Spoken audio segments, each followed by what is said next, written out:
mademoiselle, monsieur, bienvenue à Metro News. Voici les principaux titres qui seront développés aujourd'hui. Haïti n'est pas sous la menace directe de la tempête tropicale Dorian. Toutefois, quelques cellules orageuses se détachant des bandes spirales du système risquent de provoquer quelques averses orageuses parfois fortes et des rafales de vent spontanées, notamment sur les régions nord du pays d'ici jeudi. Le nouveau directeur de la police nationale, Normil Rameau, annonce qu'il va lutter contre le kidnapping et le vol de véhicules qui sont en nette augmentation ces derniers temps. L'ambassadeur de l'Union européenne en Haïti, arrivé en fin de mission, invite les parlementaires à se pencher sérieusement sur l'examen des lois et principalement sur la loi électorale.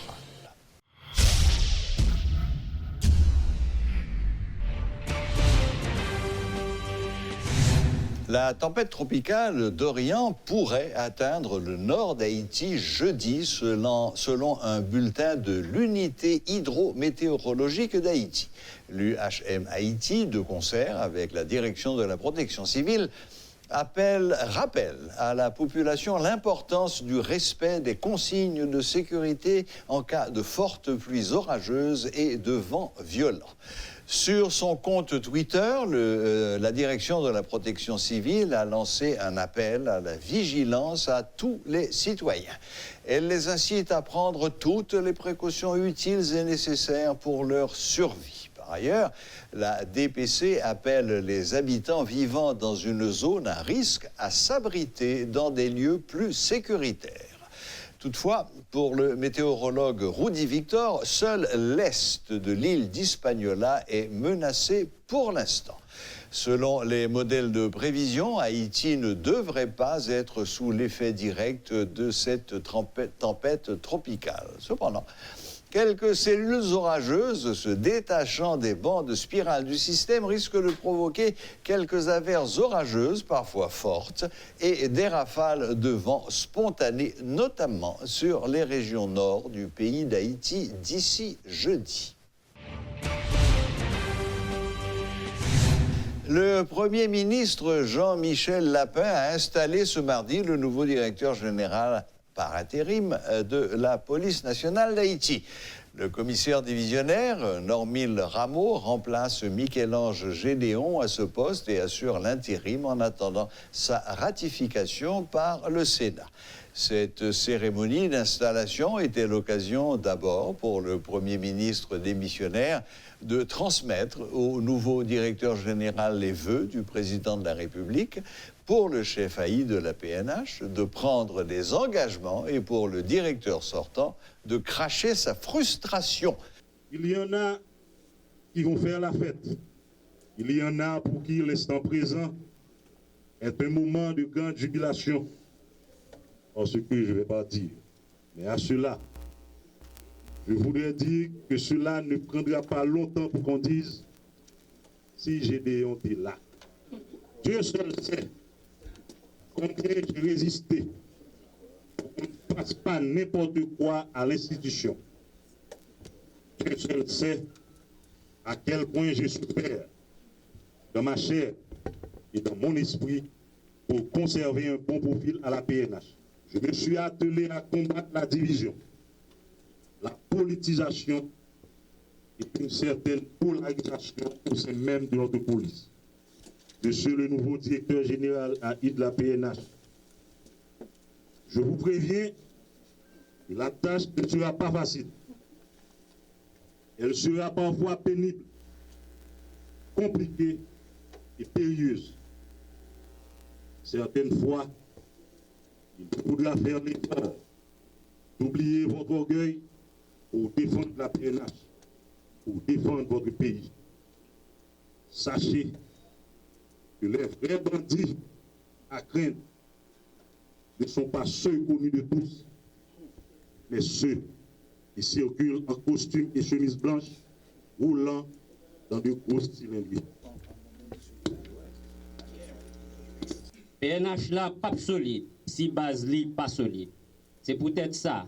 M'a fait appel à tout policier sans distinction pour comprendre pas gain la police sans eux-mêmes. Il sera donc repris sous mon commandement le processus de certification. Je vous invite, policières et policiers, à résister à toute voie de facilité et à toute quête d'avoir illicite, soit une police qui sert et non une police qui se sert. L'un des défis les plus pressants à relever est celui des gangs. La lutte contre le banditisme, la criminalité organisée sera intensifiée. Un tel impératif requiert le renforcement des capacités opérationnelles, administratives, d'intelligence et tactique et logistique de la police nationale d'Haïti.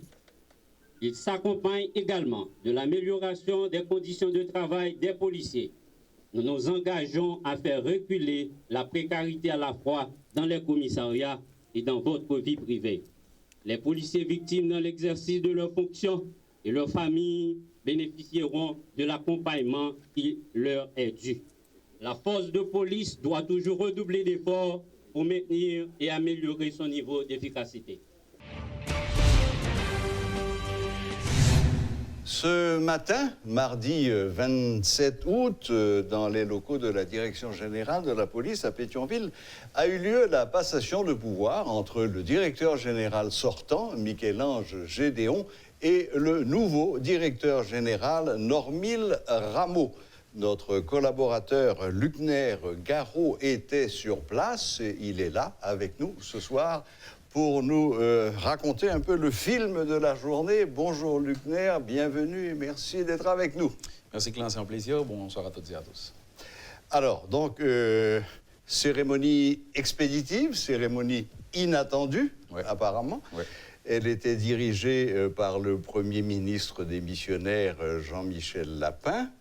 Et alors, comment ça s'est passé en 2 mots? Quels sont les temps forts de cette passation de pouvoir? Au fait, le nouveau directeur a été nommé ce matin. L'arrêté est sorti ce matin et quelques heures, mais vraiment quelques heures après, il était question de l'installer. Et je dirais même que ce sont les journalistes qui ont informé la logistique au niveau de la direction centrale et qu'il allait y avoir une cérémonie. Parce que là, quand les journalistes sont arrivés à la direction générale, la logistique n'était même pas prête. Il n'y a même pas encore de système de sonorisation. Vous voulez nous non, c'est important. Vous voulez nous redire et confirmer ce que vous venez de dire là, parce que c'était tellement rapide. Que c'est vous, journalistes, qui avez informé les autorités policières. Alors, on va dire la logistique, pratiquement. Parce que lorsqu'on est arrivé, la salle n'était pas prête, il n'y avait pas de système de son. C'est devant nous qu'on a passé les appels pour commander les systèmes de son et on a installé là devant nous. Donc, c'est pour dire qu'il y avait une précipitation. L'arrêté est sorti et tout de suite après, le directeur général entrant devait être installé.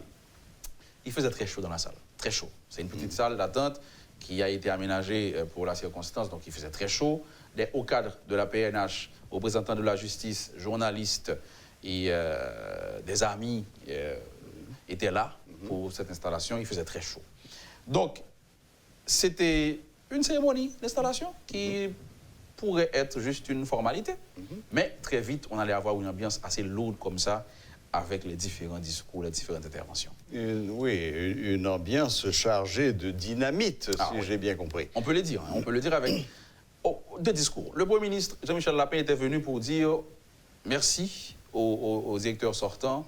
Et il parle de bonne collaboration entre Michel-Ange Gédéon et lui lors des séances de CSPN.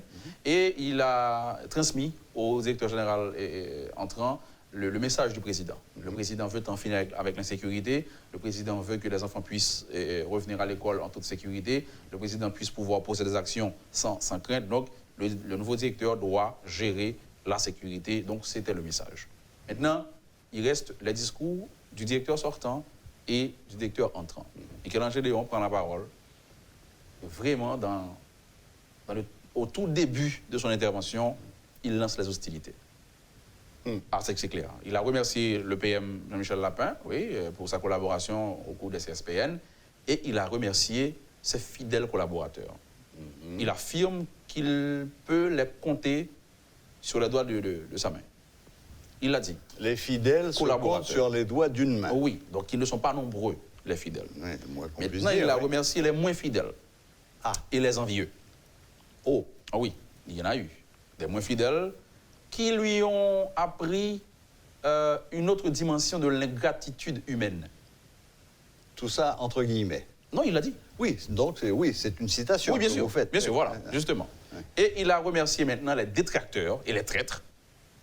Ah oui. Et tout ça sont des mots qui ont été utilisés. Par le directeur général. Il l'a dit, les détracteurs et les traîtres. Il les a remerciés également parce que ces derniers ont été utiles, parce qu'ils lui ont permis de développer un leadership particulier pour pouvoir et traiter avec eux. Donc, ils ont été utiles. Maintenant, Michel-Ange Léon, rapidement. Oui, marquons une petite pause là, non, parce que tout ça est extrêmement intéressant. Bon, depuis quelque temps déjà, c'est un secret de polichinelle que le torchon brûle entre le président de la République et Michel-Ange Gédéon.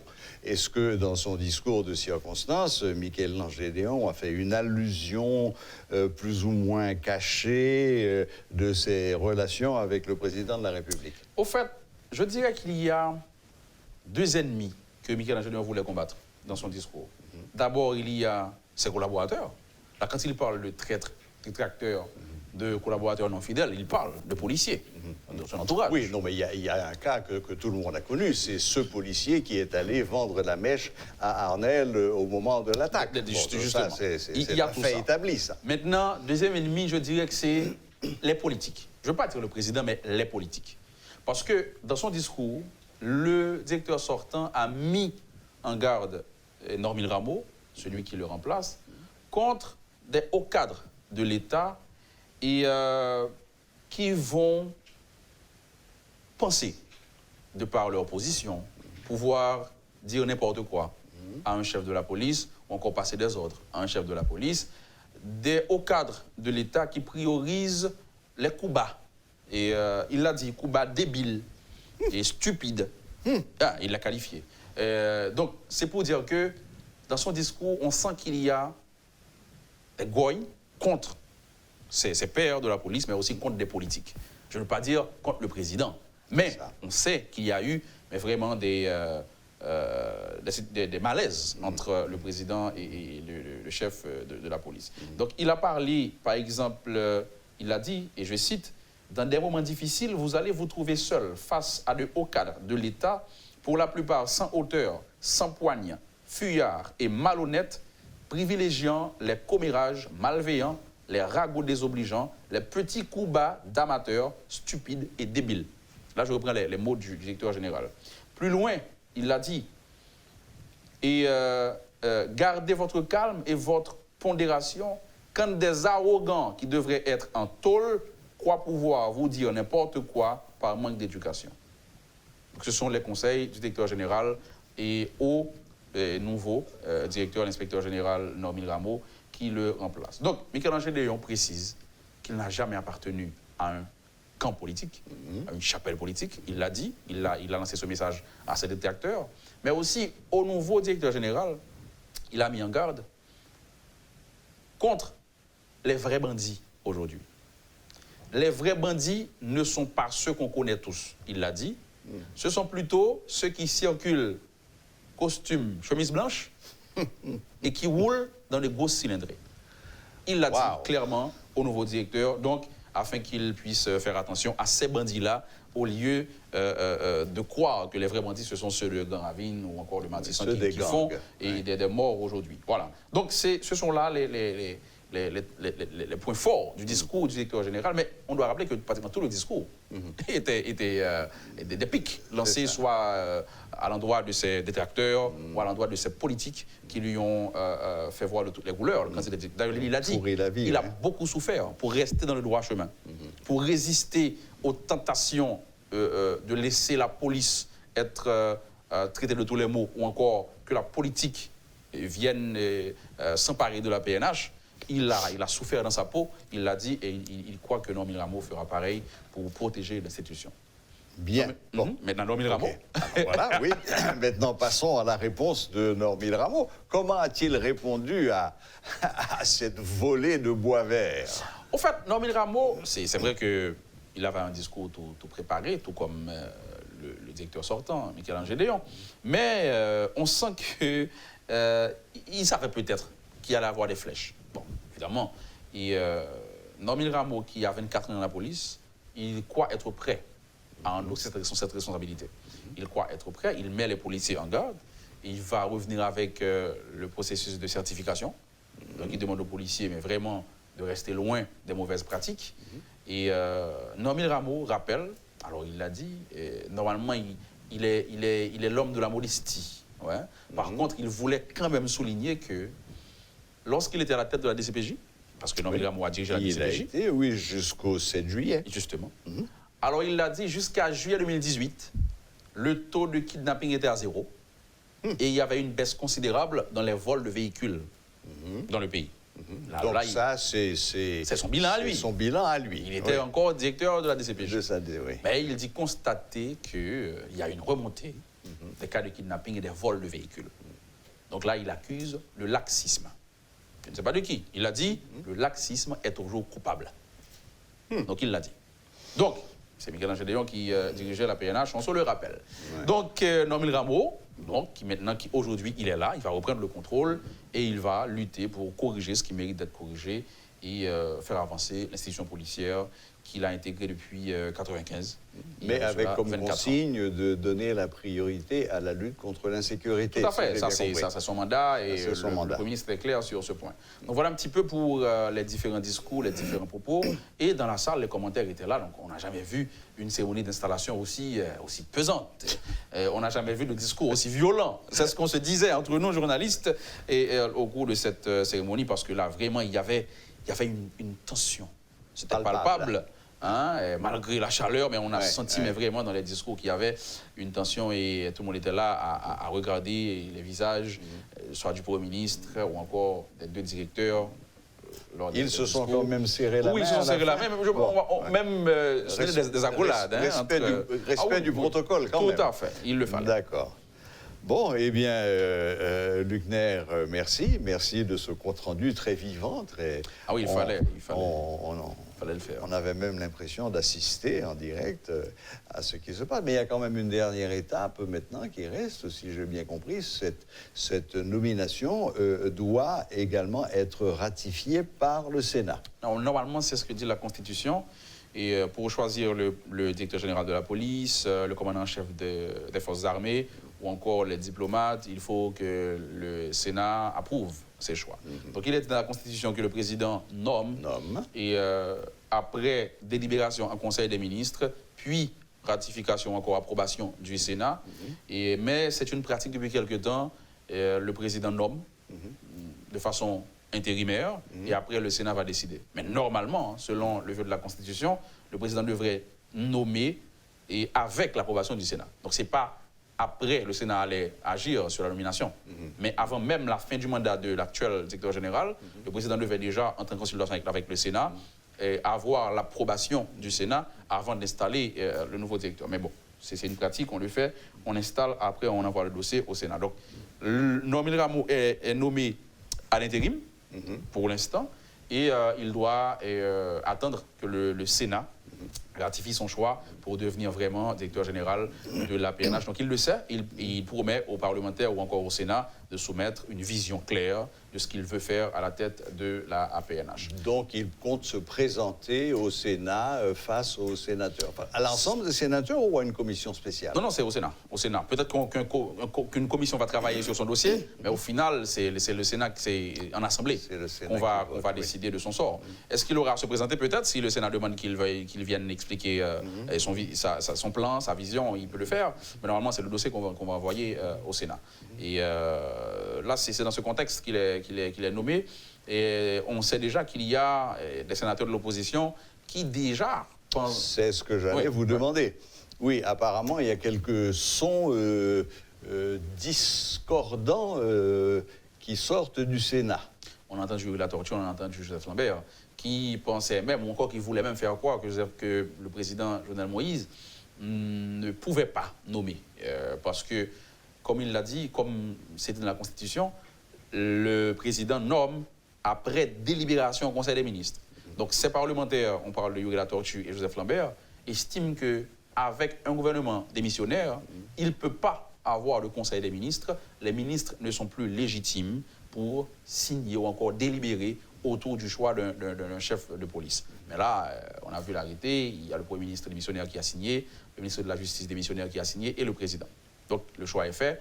Est-ce que la Tortue et Joseph Lambert ont raison? On ne sait pas, mais le choix est fait. Mais ces sénateurs étaient contre cette idée que le président puisse choisir un nouveau DG pour la PNH. Il y a une autre, d'ailleurs, une autre petite incertitude quant à la date d'expiration du mandat de Michel-Ange Gédéon. Est-ce que c'est le 24 août? Est-ce que c'est le 29 août? Je crois que les deux dates circulent. Il y a ça aussi, il y a ça. Et on est réveillé samedi matin avec dans la tête que Michel-Ange Gédéon n'est plus DG de la PNH. Pour certains, c'était le 24. Et après, on a appris que ça allait être le 29. Mais bon, le président a nommé aujourd'hui 27. Et ce n'est ni le 24, ni le 29, c'est le 27. Parce que là, il est remplacé, il n'est plus DG. Voilà. Et c'est Normil Rameau désormais qui assure l'intérim. Donc, on va dire que son mandat a pris fin cette semaine. Voilà. Pour faire court. Très bien. Bon, ben écoutez, Luc Néa-Garot, merci infiniment de ce compte-rendu très vivace. Il n'y a plus qu'à suivre maintenant les choses en espérant que M. Normil Rameau ne va pas tarder à s'adresser à la nation et à faire part de ses intentions ou des réformes qu'il compte apporter. Bon, on attend des résultats. Affaire à suivre. Voilà, merci, c'est toujours un plaisir. Et s'il faut terminer sur une dernière parole de Michel-Ange Gédéon, il a dit à ses détracteurs, ne vous réjouissez pas trop vite, parce que ça ne va pas prendre longtemps pour que vous disiez si Gédéon était là. Qu'est-ce que ça prédit? Je ne sais pas. Merci, Serge. Merci, Luc Néa. Nous allons nous quitter sur... Dois-je dire ces bonnes paroles? On ne sait pas.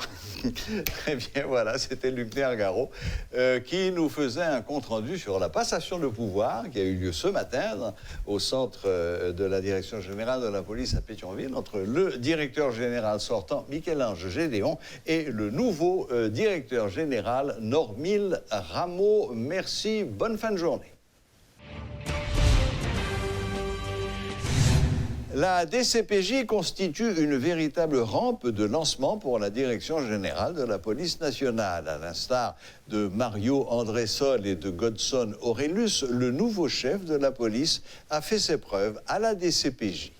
M. Normil a été directeur de la police judiciaire entre 2012 et 2018. Il est membre de la 4e promotion de la PNH. À partir de 1999, il a bénéficié de 3 années de formation au Chili. M. Normil Rameau a été affecté à diverses instances de la police, dont l'inspection générale, la direction générale et la brigade des affaires financières et économiques. M. Rameau a également été affecté à l'unité centrale de renseignement financier, l'UCREF, et fut responsable de la brigade des affaires criminelles. Le nouveau chef de la police est un interlocuteur privilégié des partenaires internationaux qui apporte un appui indispensable à la PNH. En octobre 2014, il avait reçu une plaque d'honneur du Bureau d'investigation fédérale, FBI. Les Américains avaient salué les résultats probants obtenus par le chef de la police judiciaire dans la lutte contre le banditisme, le trafic de drogue et le kidnapping. M. Rameau a reçu d'autres distinctions des autorités américaines, dont la Naval Criminal Investigative Service et du Southeast Field Office de la US Army. L'ambassadeur de l'Union européenne en Haïti, Vincent Degert, appelle les acteurs politiques à se ressaisir et à travailler de concert afin de trouver un accord politique. Le diplomate, en fin de mandat, a notamment appelé les parlementaires à se pencher sérieusement sur l'examen des lois et principalement sur la loi électorale.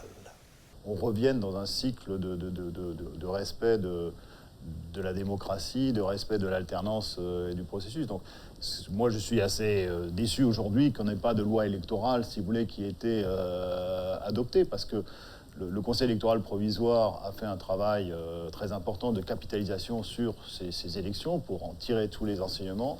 Et aujourd'hui, on devrait avoir une loi électorale. La loi, d'ailleurs, a été rédigée, elle est prête, elle a été soumise, mais elle n'a toujours pas été discutée ni votée. Donc là, on a un problème parce qu'on va se retrouver en octobre sans élection, on n'a pas les éléments pour le faire. Moi, je crois qu'en situation de crise, la manière de régler la crise, c'est d'aller aux élections, à la limite, et de redonner la voix aux électeurs pour qu'ils fassent leur choix et qu'ils décident de qui ils veulent voir gouverner le pays, dans quelle direction, avec quel projet politique on veut le faire. Ça, c'est la voie normale qu'on devrait avoir. Donc là, on ne va pas avoir ces élections à la fin de cette année. C'est vrai que la situation aussi sécuritaire est compliquée, mais je crois que tout le monde a une responsabilité par rapport à cette situation. Cette instabilité, elle reporte des échéances. Donc les élections, par exemple, qui devraient avoir lieu ici à la fin de l'année, n'auront pas lieu. Donc, moi, je vais être interpellé à Bruxelles. On va me dire, mais qu'est-ce qui se passe? Pourquoi il n'y a pas d'élection en Haïti? Quels sont les scénarios possibles? Est-ce que la Chambre va se retrouver caduque à partir de la Chambre basse à partir du deuxième lundi de janvier? Et qu'est-ce que ça signifie en termes de fonctionnement institutionnel dans le pays? Donc il y a des interpellations, il y a des inquiétudes qui se font jour par rapport à cette situation. Alors que on avait apporté un appui, si vous voulez, vous l'avez rappelé, en 2015-2016, pour avoir cette stabilité institutionnelle. Et on va se retrouver dans une situation en janvier prochain, peut-être, où il y aura de nouveau des problèmes, comme on avait connu en 2014 précédemment. Donc donc, là encore... Et avec l'instabilité politique, malheureusement, vient aussi une certaine insécurité qu'on a vu se développer ces dernières années, et donc vient aussi une dégradation de la situation économique et en termes d'investissement dans le pays. Il n'y a pas de budget. Et pourtant, quand je regarde les chiffres du ministère des Finances, qu'est-ce que je constate?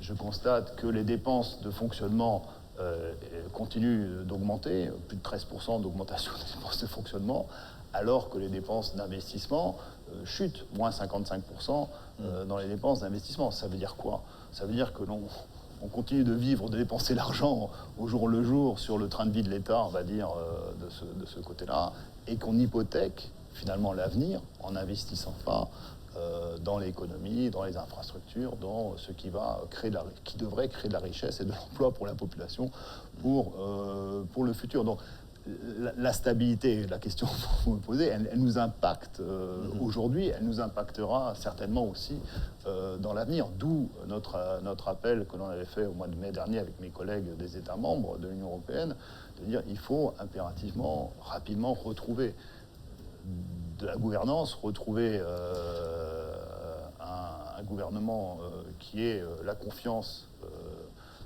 des gouvernants, enfin, du Parlement, mais aussi quelque part de la population, pour permettre effectivement de mettre en place des politiques. Ce qu'il faut, c'est que l'on définisse effectivement des vraies politiques avec de la durée aussi dans la mise en œuvre de ces politiques.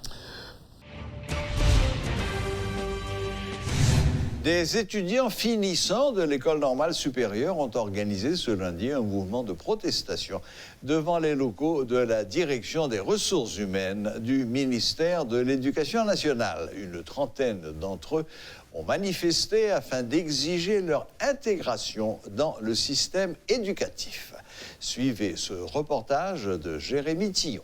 Devant le bureau des ressources humaines de l'Éducation nationale où des étudiants finissants souhaitent avoir leur lettre de nomination. Ils reprochent au ministère de l'Éducation de traîner sur ce dossier. Alors justement, on va aller voir ces étudiants finissants pour savoir ce qu'ils en pensent.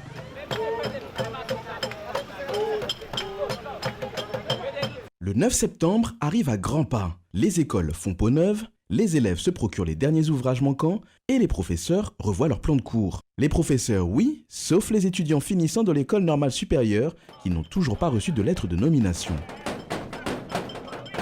Journée jeudi, nous mobilisons dans la rue pour demander avec le ministre démissionnaire, le ministre Pierre-Josué Agenor-Cadet, pour qu'il respecte le deuxième élément dans le protocole d'accord qui est avec le ministère de l'Éducation nationale et l'école normale supérieure.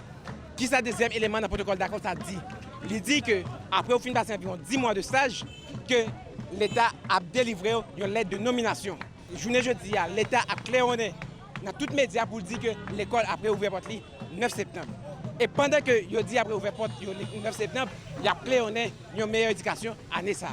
Mais comment fait que il dit il a prôné une éducation meilleure mais l'éducation meilleure, ça, il n'est pas passé par l'école normale supérieure. Deuxième revendication, lors de leur stage et de leur déplacement ou remplacement, les étudiants ont dû avancer selon eux des frais pour assumer leurs achats au quotidien. Malgré la fin de leur stage, ils n'ont toujours pas été remboursés par le ministère, contrairement à ce qui a été convenu. Nous environ 150 étudiants qui étaient éparpillés dans tous 4 coins pays qui pourraient permettre à ce que nous renforcer le système éducatif là par rapport avec tout problème que nous avons, nous connaissons que nous avons confronté. Il faut que nous disions que depuis là que nous entrons dans le stage, premièrement, c'est de l'étape rencontrée par rapport à l'absence de professeurs, nous-mêmes nous arrivés à combler. Et que nous avons déployé dans 4 pays avec faibles ressources que nous avons pour nous déplacer, pour nous aller au Cap, pour nous aller à Jérémy, pour nous aller à Port-de-Paix, pour nous aller au Caille, pour nous aller dans 4 pays. Le ministère de l'Éducation nationale pas demandé nous un goût de frais de déplacement. Donc c'est nous-mêmes, nos propres moyens, nous, qui étaient conscients que l'éducation a des problèmes. Nous étions d'accord pour faire un sacrifice. Les étudiants finissants ont donné jusqu'au 9 septembre au ministère pour régulariser leur situation. Dans le cas contraire, ils menacent de reprendre les rues jusqu'à ce qu'ils obtiennent leur pleine et entière intégration.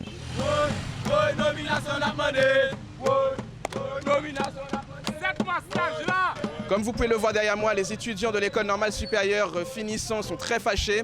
Ils souhaitent revendiquer leurs droits, c'est-à-dire le remboursement de leur per diem, ainsi que la lettre de nomination. La rentrée scolaire, c'est le 9 septembre, mais pour eux, ils sont bien décidés à avoir des réponses dès aujourd'hui. L'ONA et l'OFATMA dans le viseur du groupement syndical des travailleurs du textile pour la réimportation d'assemblage, le GOSTRA. Lors d'une rencontre avec la presse, ces employés déplorent le fait qu'ils n'ont pas pu bénéficier des avantages liés à leur cotisation auprès de l'assurance nationale vieillesse ONA.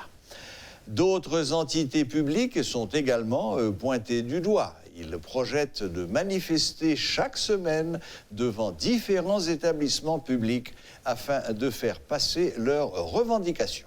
Suivez ce reportage de Jérémy Tillon et Paul Léel. L'utilisation des ressources de l'ONA crée des frustrations parmi les cotisants. Leur reproche principal est de ne pas pouvoir bénéficier du service auquel logiquement ils devraient avoir droit. Prêts, subventions, programmes sociaux, ces personnes syndiquées déplorent l'absence de transparence dans le processus de décaissement lorsqu'il est effectif. L'OFATMA en prend aussi pour son grade face à la dégradation des services offerts. Espérantia Merandil, secrétaire général de la plateforme. Et puis OFATMA, parce que OFATMA lui-même, il n'est pas payé à faire congé maternité, accident de travail, il n'est pas bon nos services dans ça. Les noirs dans OFATMA, médicaments, nous pas qu'à joindre acheter en dedans OFATMA. Service et accouchement, il n'est pas bail genre de service ça. Et ce ne sont pas les seuls organismes d'État ou institutions à être dans le viseur de ces citoyens. À l'heure où la question de gestion transparente fait peu à peu son chemin, la Cour des comptes et la Direction des affaires sociales sont aussi indexés dans cette longue liste. Les mécontents réclament un meilleur accès aux avantages liés à leurs cotisations et si leurs doléances ne sont pas satisfaites, la plateforme syndicale annonce déjà la couleur. Nous pourrons porter voix, nous pourrons monter cheval nous pour aller devant ONA, devant OFATMA, devant Cour des comptes, affaires sociales et puis OFATMA. Ça veut dire chaque jeudi, nous faisons sitting jusqu'à ce que nous joignions service. Le GOSTRA souhaitait adresser un avertissement aux autorités à travers ce point de presse. Ses membres seront dans les rues jeudi prochain. Ont-ils une chance d'obtenir satisfaction en cette période de vacances ministérielles? Par ailleurs, il y a de fortes chances que le prochain gouvernement ait d'autres priorités sur sa feuille de route. La boucle est bouclée. Merci de nous rester fidèles et à la prochaine, même heure, même chaîne.